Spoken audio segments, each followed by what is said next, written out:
Special Hong Kong Valenciana, special ba? Ito muna, ito ang pinagluluto para ipakain sa pistahan sa Tabunok. Sa ano galing ito ang nag-recipe, ang naggawa ng recipe nito galing sa Hong Kong yan. Tapos ito pinaghukay ko to para naman magkahalo. Ayun, masarap yan. Halo-halo, lagi pinaukay-ukay. Muna lisado Tagalog, ang Bisaya ba? Hoy, nahirapan sa kalisod ang Bisaya dito sa Tabunok. Alam mo naman yung trabaho namin, mausok dito. Anong klaseng luto yan, Sinas? Ito ang Valenciana na taga Bisaya. Ito, masarap ito.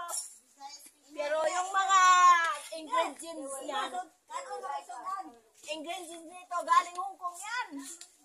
Dito lang pinagluto sa isla ng Bantayan. Isla ng Liparan. Oh, isla ng Bantayan, isla ng Liparan. Ito, masarap to. Ayun, tikman nyo.